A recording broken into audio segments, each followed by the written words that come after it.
Okay, hello everybody, and welcome to the first video in what's probably going to be a pretty long series of videos just about my final project. This isn't necessary at all. It's just something I want to keep around for probably old time's sake. I'll look back on it. So today, the first thing we're going to go over is the game class.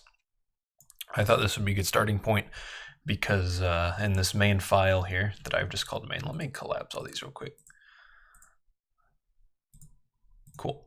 So this main is the one that you run, and it's the only, if you notice, it's the only Python file in this final project directory. Everything else is in a folder, except for this init.py, but you need that in every folder. So I've done a few kind of games. Now, I wouldn't call them games. I'd call them, I tried to make a game, and I gave up because it got too complicated. It didn't work.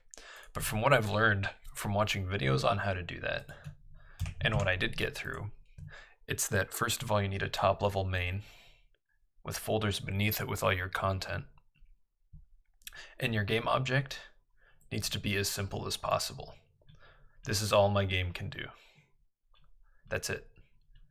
Generate a new town, add XP to the player, save, load, and get all the save files. It has a player, a GUI handler, a level, all the towns in the game, G, which we'll get to later, that's not really too important, and then it starts the GUI handler, and that's it. And the only script that actually runs is this. These are all testing functions I made for checking some random generation, made sure it was all good and ready to go, but this is the only script that actually runs in the entire project. Well, I mean, it starts it all. This big part up here, I import everything in the order that I want it to be imported in. Some of it wasn't very important. The order wasn't very important. Like items seem to work with any order. But sometimes if I like imported items in towns and for some reason it wasn't loaded yet, or I loaded it, I loaded the same thing. I don't know how to say this. Like I imported rooms and dungeons and dungeons and dungeons and rooms, then it would just go infinitely and it would break. That's what I was trying to say.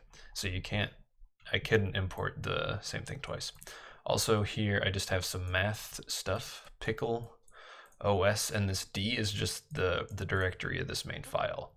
And I use that in the get save files. So the directory of this file /saves, which is the saves folder, and that includes all of the player.player files, which are just text files. Actually, no, they're pickle files.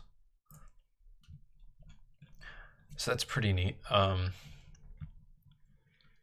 That's really all the game class is. You start a new game, and it loads up all this stuff. We'll get to where all this stuff is called later.